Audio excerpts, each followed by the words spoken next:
The Man-Eaters of Tsavo and Other East African Adventures by Lieutenant Colonel J.H. Patterson. Chapter 1. My Arrival at Tsavo. It was towards noon on March 1st of 1898 that I first found myself entering the narrow and somewhat dangerous harbor of Mombasa on the east coast of Africa. The town lies on an island of the same name, separated from the mainland only by a very narrow channel, which follows the harbor, and as our vessel steamed slowly in, close under the quaint old Portuguese fortress built over 300 years ago, I was much struck with the strange beauty of the view which gradually opened out before me. Contrary to my anticipation, everything looked fresh and green, and an oriental glamour of enchantment seemed to hang over the island. The old town was bathed in brilliant sunshine, and reflected itself lazily in the motionless sea. Its flat roofs and dazzlingly white walls peeped out dreamily between waving palms and lofty coconuts, huge baobabs, and spreading mango trees, and the darker background of the well-wooded hills and slopes of the mainland formed a very effective setting to a beautiful and, to me, unexpected picture. The harbor was plentifully sprinkled with Arab dhows, in some of which, I believe, even at the present day, a few slaves are occasionally smuggled off to Persia and Arabia. It has always been a matter of great wonder to me how the navigators of little vessels find their way from port to port, as they do, without the aid of either compass or sextant, and how they manage to weather the terrible storms that at certain seasons of the year suddenly visit eastern seas. I remember once coming across a dhow becalmed in the middle of the Indian Ocean, and its crew making signals of distress. Our captain slowed down to investigate. There were 4 men on board, all nearly dead from thirst. They had been without drink of any kind for several days, and had completely lost their bearings. After giving them some cask of water, we directed them to Muscat, the port they wished to make, and our vessel resumed its journey, leaving them still becalmed in the midst of the glassy sea. Whether they managed to reach their destination, I never knew. As our steamer made its way to its anchorage, the romantic surroundings of the harbor of Mombasa conjured up visions of stirring adventures of the past, and recalled to my mind the many tales of reckless doings of pirates and slavers, which as a boy it had been my delight to read. I remembered that it was at this very place that in 1498 the great Vasco da Gama nearly lost his ship and life through the treachery of his Arab pilot, who plotted to wreck the vessel in the reef which bars more than half the entrance of the harbor. Luckily, this nefarious design was discovered in time, and the bold navigator promptly hanged the pilot, and would also have sacked the town but for the timely submission and apologies of the Sultan. In the principal street of Mombasa, appropriately called Vasco da Gama Street, there still stands a curiously shaped pillar which is said to have been erected by this great seaman in commemoration of his visit. Scarcely had the anchor been dropped when, as if by magic, our vessel was surrounded by a fleet of small boats and dugouts, manned by crowds of shouting and gesticulating natives. After a short fight between some rival Swahili boatmen for my baggage and person, I found myself being vigorously rowed to the foot of the landing steps by the Bahrein sailors, who had been successful in the encounter. Now, my object in coming out to East Africa at this time was to take up a position to which I had been appointed by the Foreign Office on the construction staff of the Uganda Railway. As soon as I landed, therefore, I inquired for one of the customs officers where the headquarters of the railway were to be found, and was told that they were at a place called Kilindini, some 3 miles away, on the other side of the island. The best way to get there, I was further informed, was by Gara, which I found to be a small trolley, having 2 seats placed back to back under a little canopy and running on narrow rails, which are laid through the principal street of the town. Accordingly, I secured one of these vehicles, which are pushed by 2 strapping Swahili boys, and was soon flying down the track, which once outside of the town lay for the most part through dense groves of mango, baobab, banana, and palm trees, with here and there brilliantly colored creepers hanging in luxuriant festoons from the branches. On arrival at Kilindini, I made my way to the railway offices and was informed that I should be stationed inland and should receive further instructions in the course of a day or 2. Meanwhile, I pitched my tent under some shady palms near the Gara line, and busied myself in exploring the island and in procuring the stores and the outfit necessary for a lengthy sojourn up country. The town of Mombasa itself naturally occupied most of my attention. It is supposed to have been founded around AD 1000, but the discovery of ancient Egyptian idols and of coins of the early Persian and Chinese dynasties goes to show that it must at different ages have been settled by people of very early civilizations. Coming to more modern times, it was held on and off from 1505 to 1729 by the Portuguese, a permanent memorial of whose occupation remains in the shape of the grim old fortress, built around 1593, on the site, it is believed, of a still older stronghold. These enterprising sea rovers piously named it Jesus Fort, and an inscription recording this is still to be seen over the main entrance. The Portuguese occupation of Mombasa was, however, not without its vicissitudes. From March 15, 1696, for example, the town was besieged for 33 consecutive months by a large fleet of Arab dhows, which completely surrounded the island. In spite of plague, treachery, and famine, the little garrison held out valiantly in Jesus Fort, to which they had been forced to retire, until December 12, 1698, when the Arabs made a last determined attack and captured the citadel, putting the remnant of the defenders, both men and women, to the sword. It is pathetic to read that only 2 days after, a large Portuguese fleet appeared off the harbor, bringing the long-looked-for reinforcements. After this, the Portuguese made several attempts to reconquer Mombasa, but were unsuccessful until 1728, when the town was stormed and captured by General Sampaio. The Arabs, however, returned the next year in overwhelming numbers, and again drove the Portuguese out, and although the latter made one more attempt in 1769 to regain their supremacy, they did not succeed. The Arabs, as represented by the Sultan of Zanzibar, remain in nominal possession of Mombasa to the present day, but in 1887 Said Bargash, the then Sultan of Zanzibar, gave for an annual rental a concession of his mainland territories to the British East Africa Association, which in 1888 was formed into the Imperial British East African Company.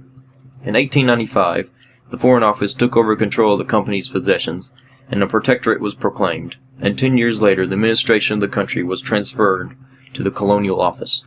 The last serious fighting on the island took place so recently as 1895 or 1896, when a Swahili chief named Mubarak bin Rashid, who had 3 times previously risen in rebellion against the Sultan of Zanzibar, attempted to defy the British and throw off their yoke. He was defeated on several occasions, however, and was finally forced to flee southwards into German territory. Altogether, Mombasa has in the past well deserved its native name of Kisawa Memvita, or Isle of War. But under the settled rule now obtaining, it is rapidly becoming a thriving and prosperous town, and as the port of entry for Uganda, it does a large forwarding trade with the interior and has several excellent stores where almost anything, from a needle to an anchor, may readily be obtained. Kilindini is, as I have said, on the opposite side of the island, and as its name, the place of deep waters, implies, has a much finer harbor than that possessed by Mombasa. The channel between the island and the mainland is here capable of giving commodious and safe anchorage to the very large vessels. And as the jetty is directly connected with the Ugandan railway, Kilindini has now really become the principal port, being always used by the liners and heavier vessels. I had spent nearly a week in Mombasa, and was becoming very anxious to get my marching orders, when one morning I was delighted to receive an official letter instructing me to proceed to Tsavo, about 132 miles from the coast, and to take charge of the construction of the section of the line at that place, which had just then been reached by railhead. I accordingly started at daylight next morning in a special train with Mr. Anderson, the superintendent of works, and Dr. McCulloch, the principal medical officer, and as the country was in every way new to me, I found the journey a most interesting one. The island of Mombasa is separated from the mainland by the Strait of Makupa, and the railway crosses this by a bridge about 3/4 of a mile long, called the Salisbury Bridge, in honor of the great Minister of Foreign Affairs under whose direction the Uganda railway scheme was undertaken. For 20 miles after reaching the mainland, our train wound steadily upwards through the beautiful wooded, park-like country, and on looking back out of the carriage windows we could every now and again obtain lovely views of Mombasa and Kilindini, while beyond these the Indian Ocean sparkled in the glorious sunshine as far as the eye could see. The summit of the Rabai Hills having been reached, we entered on the expanse of the Taru Desert, a wilderness covered with poor scrub and stunted trees, and carpeted in the dry season with a layer of fine red dust. This dust is of a most penetrating character, and finds its way into everything in the carriage as the train passes along. From here onward game is more or less plentiful, but the animals are very difficult to see owing to the thick undergrowth in which they hide themselves. We managed, however, to catch sight of a few from the carriage windows, and also noticed some of the natives, the Wanika, or children of the wilderness. At Mangu, some 80 miles from the coast, we came to the end of this desert, but almost the only difference to be noticed in the character of the country was that the color of the dust had changed. As our train sped onwards through the level uplands, we saw a fine ostrich striding along parallel with the line, as if having a race with us. Dr. McCulloch at once seized his rifle, and by a lucky shot brought down the huge bird. The next and greater difficulty, however, was to secure the prize. For a time the engine driver took no notice of our signals and shouts, but at last we succeeded in attracting his attention, and the train was shunted back to where the ostrich had fallen. We found it to be an exceptionally fine specimen, and had to exert all our strength to drag it on board the train. Soon after this we reached Voi, about 100 miles from the coast, and as this was the most important station on the line that we had yet come to, we made a short halt in order to inspect some construction work which was going on. On resuming our journey, we soon discovered that a pleasant change had occurred in the character of the landscape. From a place called Indai, the railway runs for some miles through a beautifully wooded country, which looked all the more inviting after the deadly monotony of the wilderness through which we had just passed. To the south of us could be seen the Indai range of mountains, the dwelling place of the Wataita people, while on our right rose the rigid brow of the Ndugu escarpment, which stretches away westward for scores of miles. Here our journey was slow, as every now and again we stopped to inspect the permanent works in progress, but eventually, towards dusk, we arrived at our destination, Tsavo. I slept that night in a little palm hut which had been built by some previous traveler, and which was fortunately unoccupied for the time being. It was rather broken down and dilapidated, not even possessing a door, and as I lay on my narrow camp bed, I could see the stars twinkling through the roof. I little knew then what adventures awaited me in this neighborhood, and if I had realized that at that very time 2 savage brutes were prowling around, seeking whom they might devour, I hardly think I should have slept so peacefully in my rickety shelter. Next morning I was up betimes, eager to make acquaintance with my new surroundings. My first impression on coming out of my hut was that I was hemmed in on all sides by a dense growth of impenetrable jungle, and on scrambling to the top of a little hill close at hand, I found that the whole country was, as far as I could see, was covered with low, stunted trees, thick undergrowth, and wait a bit, thorns. The only clearing, indeed, appeared to be where the narrow track from the railway had been cut. This interminable nyika, or wilderness of whitish and leafless dwarf trees, presently a ghastly and sun-stricken appearance, and here and there a ridge of dark-red, heat-blistered rock jutted out above the jungle, and added by its rugged barrenness to the dreariness of the picture. Away to the northeast stretched the unbroken line of the Ndugu escarpment, while far off to the south I could just catch a glimpse of the snow-capped tops of towering Kilimanjaro. The one redeeming feature of this neighborhood was the river from which Tsavo takes its name.